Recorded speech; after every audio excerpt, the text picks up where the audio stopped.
We just didn't make our guys highest paid, a lot of money on offense. We didn't make plays. I disagree. When a department in your company is in a death spiral, it's on management.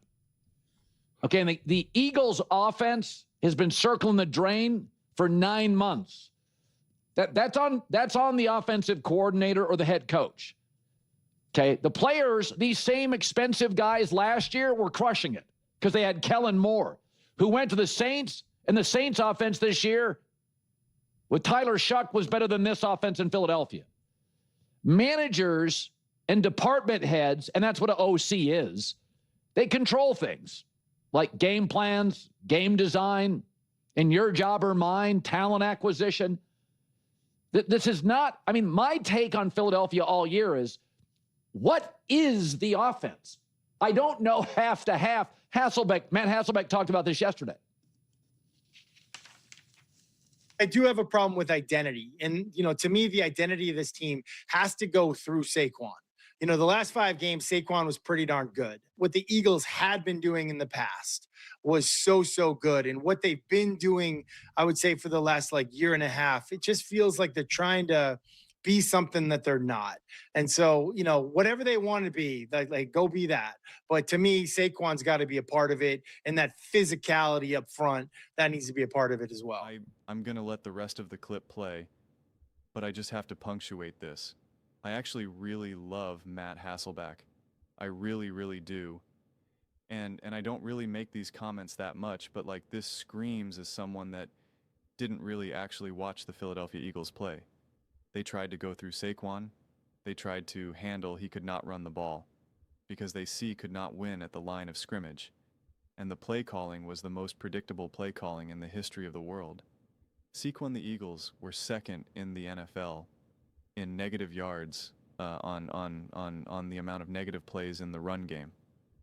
They tried to keep handing the ball off to Saquon, and it simply did not work. So trying to say that they were trying to be something that they're not is just incorrect. They could not run the ball. They could not run the ball. And so it consistently set up these 2nd and 3rd and longs.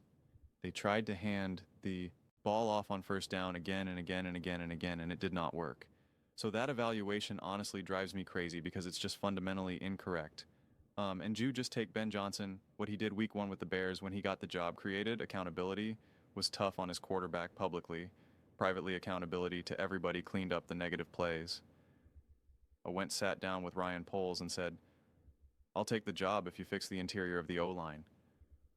I mean, a real imprint, a plan of attack. I don't know what Philly is. I know Nick Sirianni is very dependent on the skill of the OC. There's a picture, I think it was from HBO or something. There was a picture in a meeting of the Philadelphia Eagles this year, and sorry for the radio audience, but it talks exclusively about negative plays or turnovers. Can't turn the ball over. Don't turn the ball over. We win if we don't turn the ball over. Yeah, that can't be front and center. You know who turns the ball over all the time? The Ners. The team that just ended your season with 60% of their money banged up all year. Okay? I mean, dude, the Ners, they haven't even won the Super Bowl with Kyle Shanahan in a decade, so let's chill. The Philadelphia Eagles literally beat the Kansas City Chiefs in the Super Bowl, something that the 49ers literally failed to do multiple times. And guess what? The 49ers turned the ball over in that Super Bowl. Muff punt, fumble by McCaffrey, game, set, match. So let's chill out on that. But listen, the reality is what Kelsey said is correct, that the loss being on the players, the players bear a massive burden on that. Okay, I absolutely 100% largely blame coaching for how things unfolded this year, but like I pointed out, the one play by Fred Johnson literally giving up on the play, directly leading to a sack on Jalen Hurdsman, he would have led them on a game-winning drive. But then, of course, we know the drops from AJ, Saquon, Devontae, etc., and if those players make those plays, then the Ners lose. It's just that straightforward. Nick Ray himself, who literally clearly hates the Eagles, he dropped banners for their loss. He clearly wants to troll the Eagles. He even said if A.J. Brown catches that ball, they win the game. That's Nick Wright himself saying that. Greg Jennings came out and said quarterback did not play as bad as those stats suggest. He did what he needed to do. But the players, the receivers, he goes, they did not make the plays. They did not make the plays. Orlovsky, etc., they all went out and said, those players did not make the plays. Tom Brady is out there saying, you got to catch the ball. You got to catch the ball. How can you win games if you're going to literally drop 7 passes? That was a game that they should have won. Let's just be serious here. People in you know, fans have such an allergy to the shouldas. And I get it. The should, could have, would have. I get it. I really, really do. But if the Eagles actually just, if each individual player just did their job, they would have won. But the big thing is, to me, is that all of the plays that those players did need to make, except for maybe Saquon, but even Saquon, because Saquon was trying to catch that ball and then he was going to be immediately met with contact. Like he was going to know that he was going to have to make a play, is that they were all hard plays. You were asking Devontae, AJ, etc. Except for maybe the one throw to Devin to AJ that wasn't really difficult, that he definitely should have caught on the, you know, on the final drive. All the other players were pretty hard. They would have been awesome catches and awesome throws. It would have been awesome on awesome.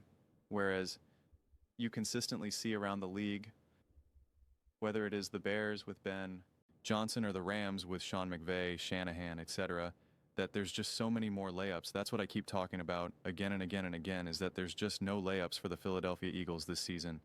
And truthfully, there really hasn't been for Jalen Hurts since 22, but at least last year, the run game for them acted as the layups. It acted as layups. So many people love to bash the Philadelphia Eagles offense, or how much they rely on the run game, or how bad the pass game is, or whatnot. And it's like the fundamental difference is, and why that pass game, you know, is less than what some of these other teams have, is because the other teams get the layups. They get those positive screen plays, the behind the line of scrimmage plays, the easy layups, a 7-yard pass to a wide open tight end in the middle of the field. They consistently get those plays again and again and again.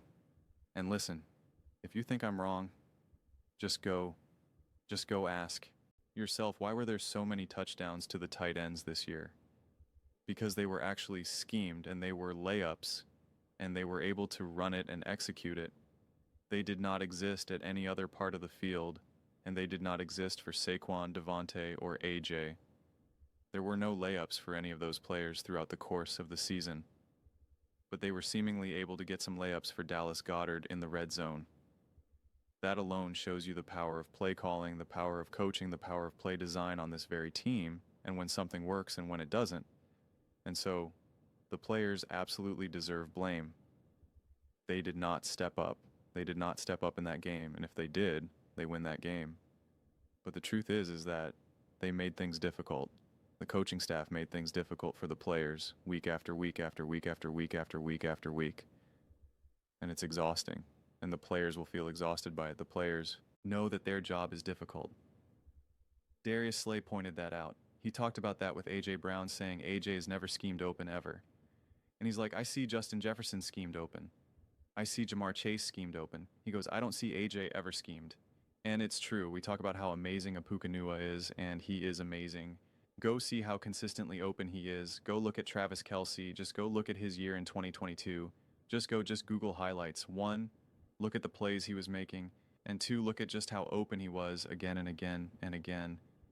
The most important weapon on the Kansas City Chiefs, like offensively weapons, obviously Mahomes, but you know who Mahomes can throw the ball to was Travis Kelce. And yet throughout really his entire career, you could just be like, how is Kelce so wide open? The answer, Andy Reid. Andy Reid. Tyreek Hill had an even better year. He actually had his best year with Tua Tagovailoa than with Andy Reid and Patrick Mahomes. Why? Because that is the exact player that Mike McDaniel knows how to maximize to the absolute best of them. And that's what you got. And you got an offense that was insane. And that was with a quarterback that people say can't throw, can't see, isn't that good, etc., got benched. So coaching matters so much.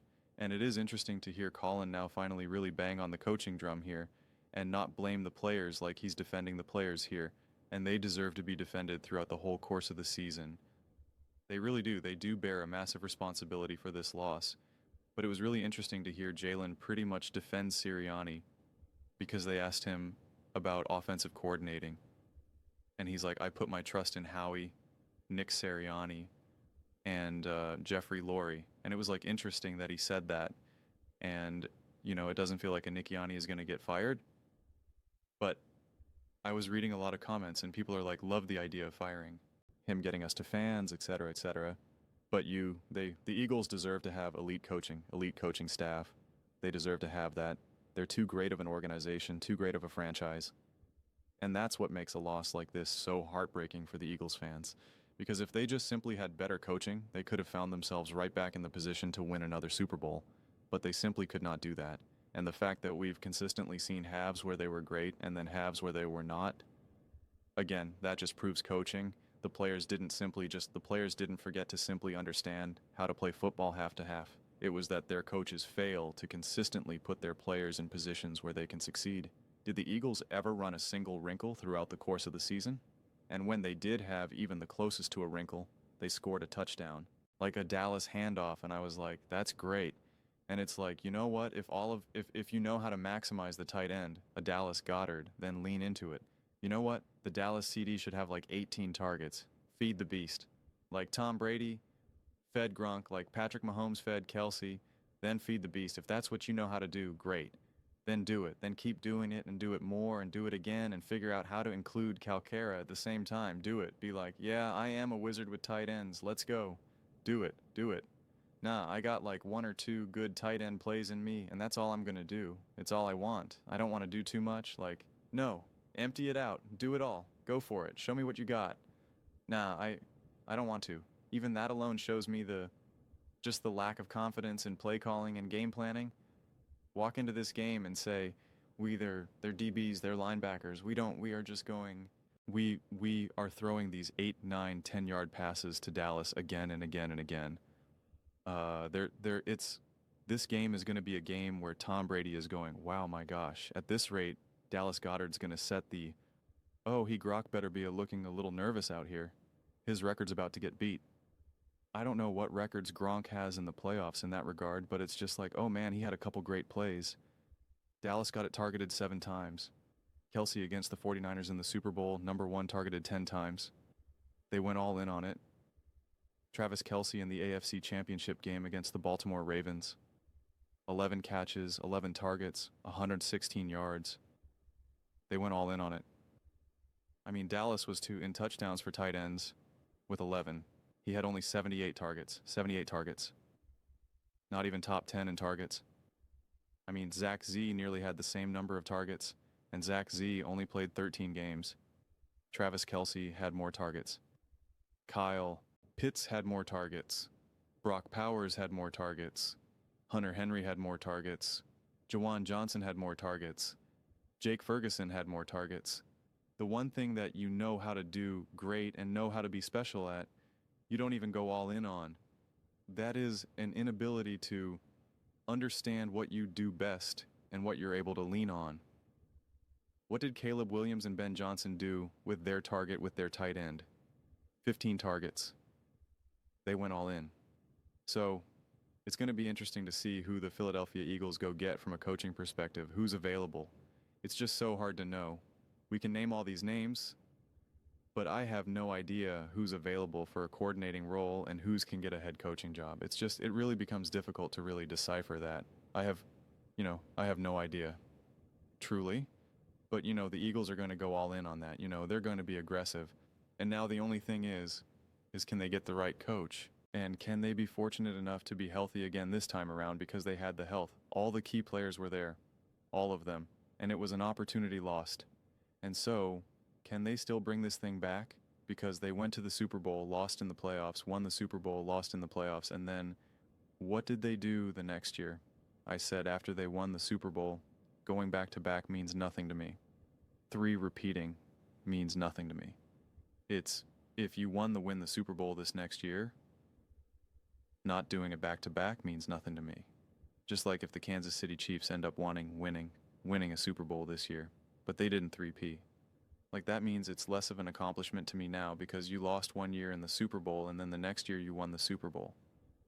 No, it's amazing. You kidding me? You won 3 out of last 4 Super Bowls. But just because they weren't all in the same order, somehow that's less than. No, I could care less about that. And I was very loud about that. Very to the point Chiefs fans were very angry about it. And it's what I'm saying about the Eagles here too. It's like, doesn't matter that you lost this year. If you win another Super Bowl within the next 2 years, because that's what I said after they won the Super Bowl. I said the objective is to win another Super Bowl within the next 2 or so years. That's ultimately what it's about. Not this whole going back-to-back thing. It's, can you win another Super Bowl within the next couple of years?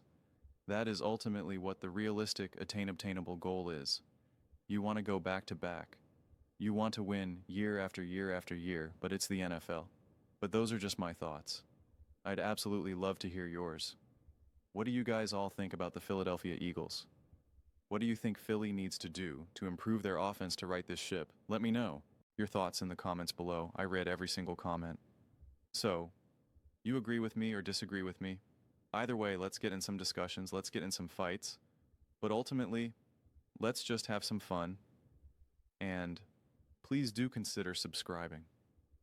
We are building an amazing community here. And I absolutely love to see you part of it.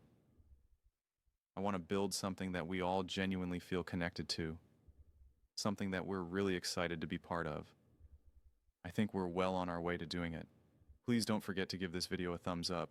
It really does help the visibility and the algorithm. Thank you so much. See you next time.